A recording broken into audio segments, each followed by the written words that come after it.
Hi guys, welcome to Office Blokes React. I'm Office Bloke Dave, I think. Office Bloke Mike. I'm Office Bloke Daz. Together with the Office Blokes. Yeah. Struggling to talk today. Standard Dave. I don't know what's going on. Are you tired? You just had a holiday. You just had a holiday. You know what I think happened? I told you my dad was ill for the last few days of the holiday. No? Like the last few days of the holiday, he was really, really ill for a couple of days. It's that new strain of COVID, isn't it? Ah. And then he gave it to me and my bro, and like the last day of the holiday, we've both like just dipped, just felt really off. And then like Saturday, Sunday, Monday, I've not been right. I'm all right now, but I think I'm just still a bit dazed. Dan upstairs ain't well. She's not well. Really? I don't know if she's got it. But I've heard a few people, because I was in the sandwich shop and she was moaning that she was ill with it. Right. Yeah. It's weird on holiday. We had a couple of days where just walking and then suddenly it'd be like, I feel grim. I have to go and lie down. And then an hour later, you're all right. And then someone else would say it. And we were like, are we all eating something? And then my dad got really ill for a few days. Yeah, and there is that new strain, isn't there? So I think I'm recovering still. Back to the face mask they're saying over there, aren't they? I don't think that'll happen. I've had it now. I've got it out of the way. Anyway, a cop realises there's a body in the trunk. Yeah. Bit of Doctor Insanity. Yeah, I like this channel. Can you imagine, though, sort of like being a cop and pulling someone out and just saying, can you pop the trunk and there's a body in there? I know. You'd be like, shit. You know? Yeah. The stuff you must see as a cop. Oh, big It's time. just horrific. Yeah. I imagine. Yeah. There's a cop that's got a YouTube channel, a UK cop, and he might have been on Police Interceptors a few years back, and suffered PTSD and left the force because of it. And then he does reactions to cop stuff and things. Right, okay. Yeah, but you definitely recognise him. From Was he an interceptor from up here? No. I think he was down south. I think it was when it was near Essex and places like that. Right, okay. Right. Have a look. But yeah, they must see some crazy things. Yeah. Let's check it out then. This is a cop realises there's a body in the trunk. Let's do it. On July 29th, 2020, a Louisiana cop pulled over a vehicle speeding on the highway. It started just the same as any other traffic stop, but a search of the vehicle uncovered something horrifying. Sarge, there's a dead body in the trunk. Not only was Mitchell going almost 20 miles an hour over the speed limit, but he didn't even have a driver's license. Do you have your driver's license? No, sir. Do you have a driver's license? No, sir.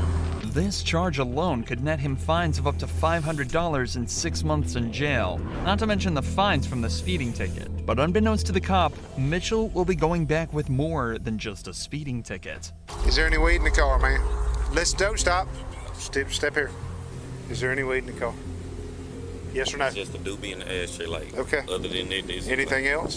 Dizzy. When did you puff last? This was Be honest. Because I'm a drug recognition expert.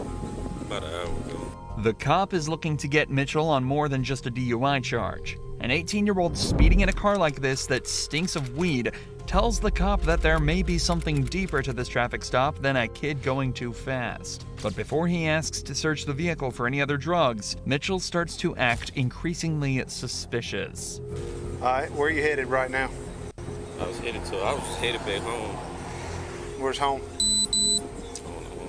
What's your address? No, stop. Come here. Where do you live? It's easy. It's easy to answer this. Where do you live? You don't know how to drive to your house? I was coming from there, how I got lost. So what's the address? You don't know your address? No, sir. Okay, come back here. Can I take a look in your car? Yes or no? Yes, sir. Mitchell has now consented to the search of his vehicle. See, it's like it looks like quite a high-powered car for, Yeah. for a 9. Was he 18 year old? You don't really see 18-year-olds in high-powered cars over here. No, you don't. No, not Not at all. often. Very, very rare. I think the insurance is pretty prohibitive. Some, isn't yeah, it? you just don't get insurance. It's very difficult to insure anyone. Yeah, some of them won't insure them full stop. Yeah, correct. You know, no matter how much it is. So But I think the max you'll see like a young kid in a car is, what would you say, 1.6 litre?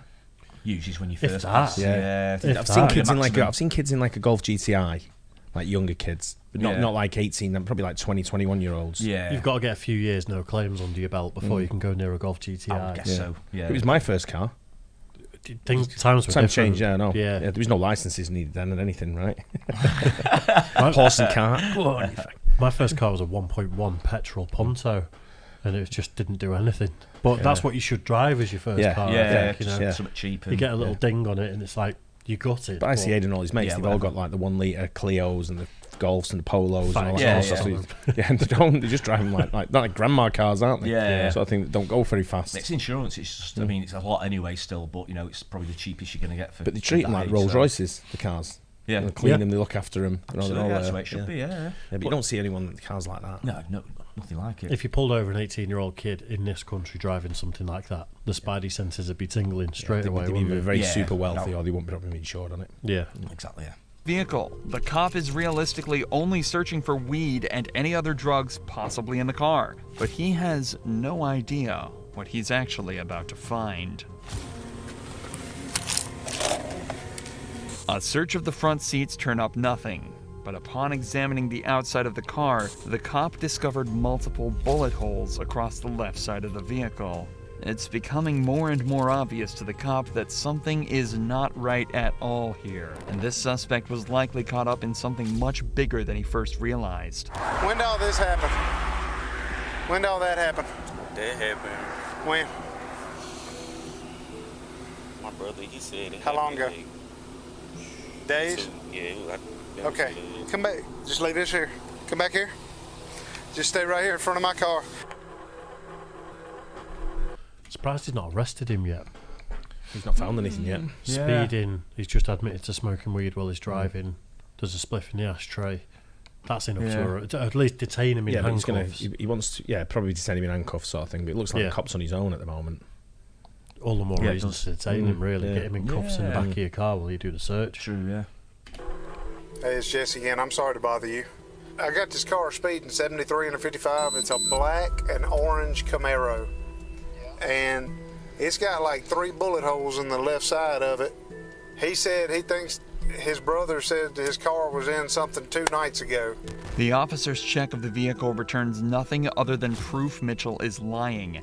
His address comes back as somewhere completely different to where he's saying, and the car is registered to someone with a completely different surname. Now, he says he lives in Winsboro, but he's got a Richwood address, and the car comes back out of Monroe, and he's got this, he's got a GPS thing put in, but he don't even know the address, so he's lying about a bunch of junk. Where do you live? Be honest to me. Monroe? Yes. Richwood? Yes. You don't live in Winsboro? No, why would you try to bluff me on that? Why would you lie to me on that? Because I already knew that before this guy said something. What's up? Talk to me. You better stop lying to me right now, or you're going to be in jail. I'm just going to my sister's house. To your sister's? That's the last freaking lie you better tell me. This whole situation is already immensely confusing. But then all of a sudden, something even weirder happens. A completely random man pulls up at the scene claiming that his family are looking for him. His family in Monroe is looking for him. They sent me out here to Okay, all right. Well, I got somebody pulling up behind me, Scooter. What do you mean they were looking for him? They looking for him. The car missing. Hey. Okay, give me the phone. Hey, man, he's not giving that name, though. He's giving another name. And when they give yet another different name for Mitchell and the owner of the vehicle, the cop rightfully is at a loss. This has gone from a traffic stop to a full-on mystery, and the cop is determined to get to the bottom of it. There's a kid that's been reported missing, and that they took the car from Monroe, and he lied to me about his his address and where he's from. Is he pretending to be the kid that's dead in the boot that owns the car? Oh, possibly. Could be. And that's why he's being vague, where like he knows where he nicked the car from. He maybe knows the guy's last name. Maybe. Possibly. I never thought about that. Yeah, could be. Got to try and, there's got to be some logic behind those stupid sort of lies that he's saying. Random guy pulls up behind me, said, "Hey, this guy's looking for that kid. I need to know if this car has been reported missing, stolen." And I know he's BSing to me about where he's going. He says he's going to his sister's house down here. If you could, talk to him, see if you can figure out if the sister thing is legit. He said this guy gave him the car. He's got the GPS on his phone on the back lid. He said that's where he's going, and I knew he was lying then. Slowly, things are starting to become more clear. If Mitchell is telling the truth, it seems as though his brother is letting him drive a car that he stole from the original owner. But that's still the... Do you think he's the killer? Yeah. Yeah. Yeah, I'm not sure if he's mentioning his brother. Maybe his brother is, but then he's taking that car away. If he stole the car, does he know there's a body in the boot? Or his brother killed someone, put the body in the boot, and he took the car? That's the ultimate question, isn't it? Because the way he's acting is very shifty. But does he know there's a body in the boot? I'm not convinced he knows there's a body in the boot, actually. Yeah. Now you say it. So if it is his brother, and he said, listen, just take this car to wherever, maybe sisters, maybe that is legit. Yeah. He might not maybe even he know. doesn't know there's something in the boot. But obviously he might know it's a bit dodgy because he might just be a bit sketchy because he knows it's stolen. It's a good brother, that, isn't it? You know, you've got no driving licence, you've been smoking weed. Yeah. Just take that car. There's nothing up with it. It's legit. When you say brother.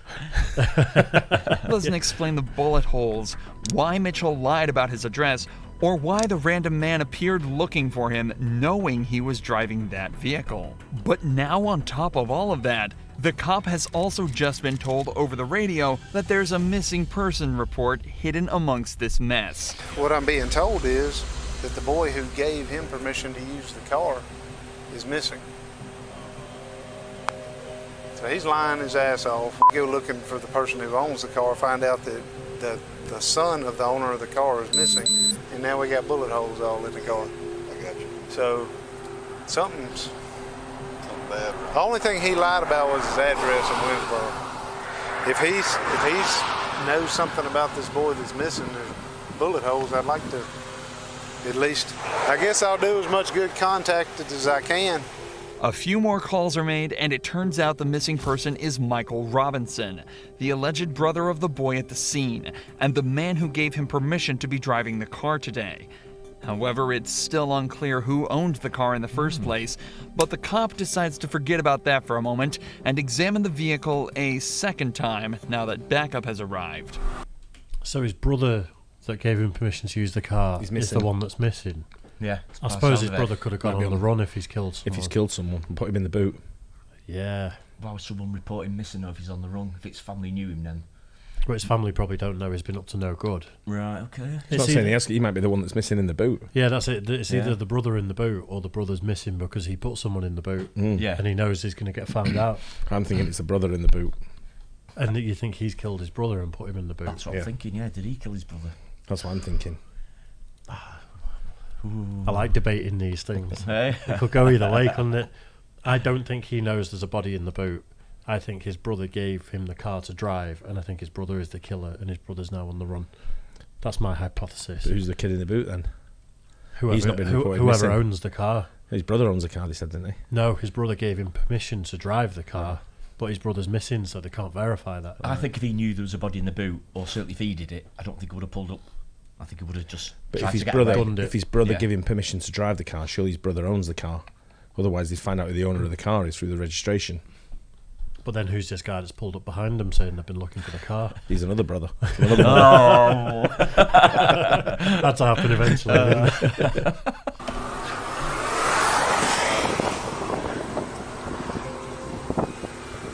Like, this looks close.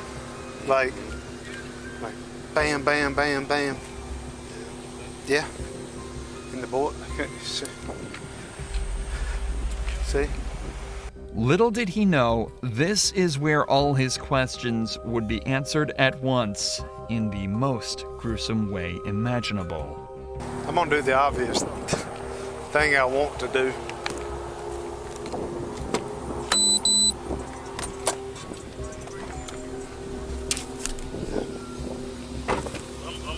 Hey. Yep. Put your hands up. Put your hand behind your back. Put your hands behind your back. You have a right to an attorney. Have one present during any questioning. At any time, you choose not to make any statements or answer any questions. You understand? If you cannot afford an attorney, one will be appointed to represent you by the court. Do you understand? Inside the trunk was the body of Michael Robinson, and all of a sudden, everything makes sense. 26 is 125-03057, 125-0357. F39 Troop F desk. Good.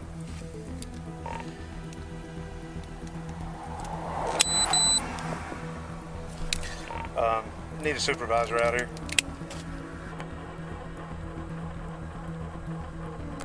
All right, I get the guy out. He's super nervous. He lies to me about his address. He's got no driver's license. He says he's going to his house in Winsboro. Well, I find out he lives in Richwood. I pop the trunk. Sarge, there's a dead body in the trunk. Okay, so I'm not. We've blocked in front of the car and behind the car. We've shut the trunk. I have Franklin Parish Sheriff's Office with me. We're at 82. Okay, we're done. It turns out Michael Robinson wasn't related to Mitchell at all. Instead, he was merely an unintentional casualty of an armed robbery Mitchell was part of earlier. Who is that?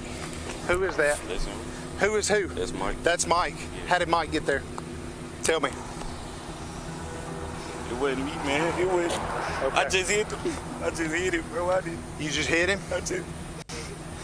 In the mayhem of the robbery, Mitchell shot Robinson multiple times with a handgun before loading him into his trunk and driving him away to Winsboro to dump the body. But of course, before he could make it, he was pulled over by the officer for speeding.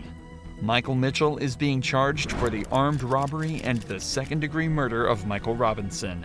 Mitchell is currently awaiting his trial, but is expected to be sentenced to life behind bars. On July. Some weird stories on there, isn't there? Like weird people around the world. Yeah. Robbery, gets the body, sticks it in the car. The other guy's car drives to dump the body. Car stinks of weed. Yeah. Speeding, yeah. I wonder what he was trying to rob though. The car. Yeah, Just for the car, do you think? Wow. Or whatever, you could have had something else as well. Just the robbery in general. Yeah, it could have been, could have been drugs involved. Could have been a drug dealer robbing a drug dealer. Or That's what I was thinking. It'd be a strange one to do for a car, wouldn't it? Shooting up the car to start with. It seems like a bit of an afterthought, maybe, to take the car. I don't know. I don't think he's the cleverest guy, to be honest. Yeah, I'm just thinking driving around with bullet holes in a car isn't clever either, is it? So it'd be a bit of a strange. Crying as well. What speed are you driving at if you've got a body in the trunk? Exactly on speed limit. A little under. Oh, yeah. I'd be a little over. Not too slow to be obvious, but straight on the limit in the inside lane. Yeah. Don't know. Use indicators all the time. Yeah. By the book. If I was in a 30 zone, I'd be doing about 32. I think. Speeding. I know, but it's just that bit. Don't attract attention. But if you're doing 25 in a 30, you're attracting attention. Do 30 in a 30. Yeah, just 30. Stick to it. It's hard to say, isn't it? Because if a cop just goes past and they're like, that doesn't seem right, that you're going too slow or slightly too fast, you're done for. Just don't give them an excuse to pull you over. Yeah. Don't have bullet holes in your car. Don't have a body in your back. Don't speed. Yeah, just hypothetically. You'll be fine. Don't break the law and you'll be all right. You seem like you're trying to work out how to get away with it. So. No, it's just curious. What are you doing at weekend, Dave? just dumping a few. Back on a few 30s. I like stuff like this, though. So I'm curious. The reason I watch a lot of this sort of stuff is because I'm curious how people would act. And then it's just interesting to see when the cops realise what's actually going on. And just put them in your back garden, Dave. They'll never find them. True. Bury them under the chickens. Yeah. With the rest of them. Exactly. Under the shopping trolley with the grass going through it. It'll be fine. Hope you guys enjoyed that. Don't forget to like and subscribe. We'll catch you on the next one. Cheers, guys. Cheers.